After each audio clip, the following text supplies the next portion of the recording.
Guys, welcome back to my YouTube channel में। दोस्तों, आज का जो टॉपिक है तो मैं आप लोगों को बताने वाला हूं कि बहुत से फार्म पे जो बर्ड वज़न नहीं लेता है, किस कारणों से जो है वज़न बर्ड का कम आता है। जैसे अभी एक भाई का मेरे कमेंट था व्हाट्सएप पे, तो उन्होंने कहा था 32 दिन में सर 1500 ही वज़न आया है मेरा। तो क्या क्या गलती इस समय फार्मर करते हैं जो बर्ड का वज़न नहीं आता है, और विंटर मैनेजमेंट, ये समर मैनेजमेंट जो है कैसे करना चाहिए, और गर्मी के दिनों में बर्ड को कैसे बचाना चाहिए गर्मी से, ताकि वज़न ना शॉर्ट हो, एफसीआर भी ना बढ़े। इसी पे हम जो है दोस्तों आज डिस्कस करेंगे।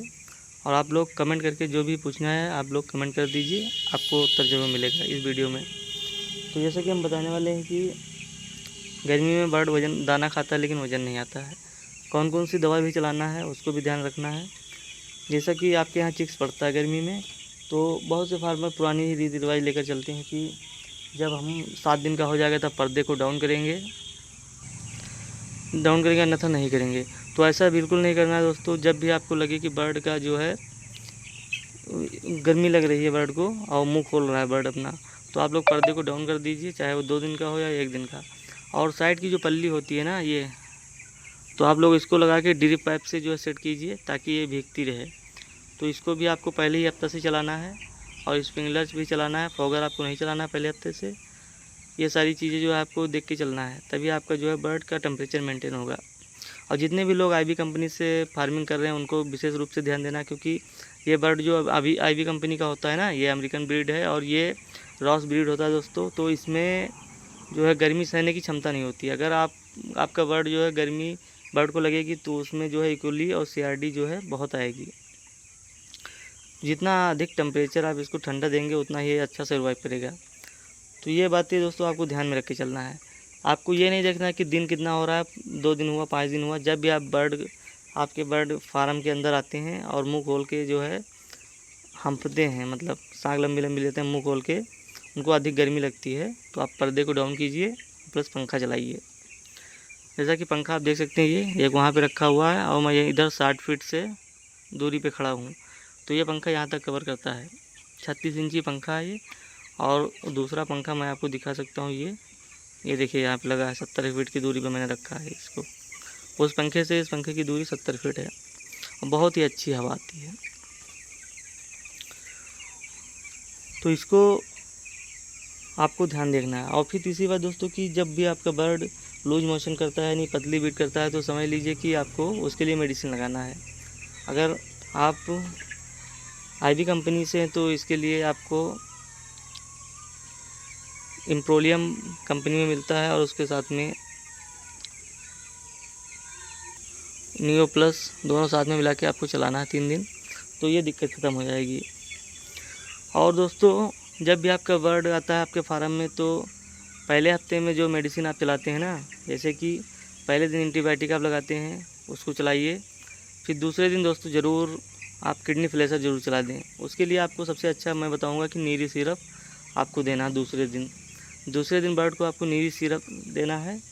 और फिर दोस्तों तीसरे दिन आपको, अगर आपके यहाँ योल्क की प्रॉब्लम नहीं ख़त्म हुई, अगर योल्क से दिक्कत हो रही है ना, जैसे जर्दी, बहुत से फार्मर बोलते हैं कि जर्दी नहीं गली, तो उसके लिए आपको गुड़ और सोडा लगाना है 6 घंटे के पानी में। इसको लगा दीजिए, आपकी योल्क की प्रॉब्लम ख़त्म हो जाएगी।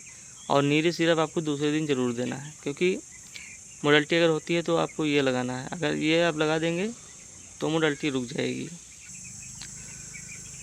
और अगर आपको अच्छा वज़न पाना है, यानी जैसे 36 दिन 37 दिन में 2 किलो प्लस 2100 ग्राम अगर लाना है, तो आपको मेहनत करनी पड़ेगी। साइड पल्ली आपके फार्म पे होनी चाहिए, फॉगर आपके फार्म में लगा होना चाहिए, और स्प्रिंकलर होना चाहिए, और ये पंखे होने चाहिए। छोटे पंखे में काम नहीं चलेगा दोस्तों। ये 36 इंची फ़ैन अगर नहीं है फार्म में तो दोस्तों रिजल्ट आना बहुत ही मुश्किल है, क्योंकि ये पंखे जब चलते हैं ना तो 24-25 फुट चौड़ी हवा, जैसे यहाँ पे रखा है और उस कोने तक ये 25 फीट चौड़ी हवा देगा और 60 से 70 फीट लंबी। तो इसमें जितनी भी अंदर की उमस होगी ना वो बाहर हो जाएगी। तो ये पंखे सक्सेस हैं। अगर दोस्तों ऐसा आप करते हैं तो आपका मुर्गा जो है स्ट्रेस में नहीं जाएगा, और जब स्ट्रेस में नहीं जाता दोस्तों तो वो अच्छा फीडिंग करेगा और अच्छा सर्वाइव करेगा। जब भी बर्ड स्ट्रेस में जाएगा तो फीड खाना कम करेगा और जो है वाटर इनटेक कम होगा उसका, तो इससे आपके बर्ड में इकोली की प्रॉब्लम बहुत आएगी।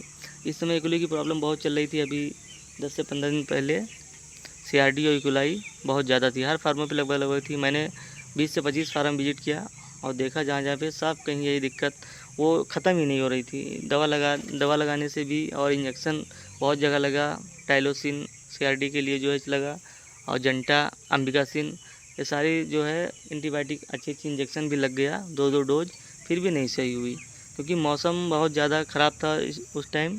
अभी मौसम में थोड़ा चेंजिंग आ गया है, मौसम एक जैसा हो गया है, तो इस समय बर्ड जो अच्छा सर्वाइव कर रहा है। अभी दिक्कत नहीं है बर्ड में, लेकिन 20 दिन के बाद ये बर्ड की दिक्कत होगी, तब आपको ज़्यादा ध्यान देना है, ज़्यादा केयर करना है, और उस हिसाब से बर्ड का टेम्परेचर मेंटेन करना है। अगर आप टेम्परेचर मेंटेन कर लेते हैं तो समझ लीजिए कि आप जो है सक्सेस हो जाएंगे। अभी देख लीजिए 30 टेम्परेचर है, इससे ऊपर टेम्परेचर नहीं जाने देना है। 30 से 32, बहुत जाए तो 32, 32-34 के ऊपर टेम्परेचर ना जाए तो अच्छा है, क्योंकि और जब भी आपका बर्ड 24 दिन के ऊपर होता है तो आपको दाना दिन में नहीं देना है, गर्मी के टाइम में शाम को ही खिलाना है, ठंडे के मौसम में। और आपको लिटर भी थोड़ा गीला रखना है, जैसे लिटर बहुत कड़क होता है तो उसमें बर्ड बैठता है तो बहुत ज़्यादा हाँफता है, तो इसमें लिटर में मॉइस्चर होना चाहिए, नमी होनी चाहिए 70% तक। जब लिटर गीला रहेगा तो बर्ड अच्छे से बैठेगा और अच्छा उसका बॉडी वेट बढ़ता रहेगा, क्योंकि लिटर बहुत टाइट होता है इन दिनों में, क्योंकि हवाएं चलती हैं कड़क, गर्म हवाएं चलती रहती हैं, तो लिटर गीला नहीं होने पाता है। तो इसको आपको देखना है, और अगर लिटर आपका गीला है तो उस पर पानी का स्प्रे करें, फॉगर चलाएं, तो लिटर जो है नरम रहेगा।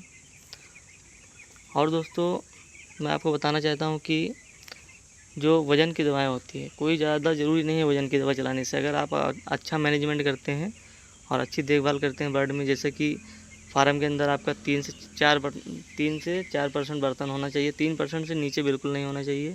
3% बर्तन अनिवार्य है, 3% बर्तन लगा होना चाहिए, और पानी के बर्तन भी 3% होने चाहिए। तो जितना बर्तन रहेगा ना, उतना ही अधिक बर्ड दाना खाएगा, और उसमें जो है छोटा बड़ा बर्ड नहीं होगा, साइजिंग भी नहीं होगी। तो ये बेनिफिट आपको ज़रूर मिलेगा। तो बर्तन आप कभी भी अपने फार्म में कम ना लगाएं, और गर्मी के दिनों में आप लीटर को पतला डालना है आपको। हो सके तो भालू पे फार्मिंग कीजिए गर्मी के दिनों में, उसका अच्छा रिजल्ट मिलता है। और जब भी आपके फार्म में बर्ड जैसे मान लीजिए बीट खराब कर रहा है, या और कॉक्सी है, या लाल बीट कर रहा है, तो उसको आप नज़रअंदाज ना करें। बर्ड के फीड, जो बीट में फीड आती है, तो यही सबसे ज़्यादा वज़न लॉस करने के जो है कारण होते हैं। इसको आप गंभीरता से लीजिए और इसका इलाज तुरंत कीजिए, क्योंकि मार्केट में तरह तरह के नाम से दवाएं आती हैं, जैसे कि अभी बीट के लिए नेवलॉन पाउडर जो आता है बहुत ही अच्छा है, उसको भी आप ट्राई कर सकते हैं। या IB कंपनी जो बच्चे डाल रहे हैं आप लोग, तो उसमें एक IB कंपनी में मिलती है कॉस्बैक के नाम से दवा, तो वो भी बहुत अच्छा काम करती है। अगर उसको आप 10 दिन से 3 दिन तक जो है 3 डोज 13 दिन तक दे देते हैं, फिर 19 से 22 दिन तक देते हैं वही दवा कॉस्बैक, तो आपका बर्ड जो है बहुत ही अच्छा बीट करेगा, क्योंकि वो एक प्रोबायोटिक होती है, और उसको हम जब चलाते हैं जब एंटीबायोटिक बंद कर देते हैं। आपको ये ध्यान देना कि एंटीबायोटिक नहीं चले तो उसको हम चलाएँगे, और ये दवा चलाइए आप, आपके बर्ड में लाइट आ जाएगी बेहतरीन, और अच्छा जो है दाना जो पचा के निकालेगा, ज़रा सा भी दाना जो है फीड नहीं आएगा उसमें लैट्रिन में। तो ये सब बातें आप लोग ध्यान दीजिए। फिर मिलते हैं नेक्स्ट वीडियो में।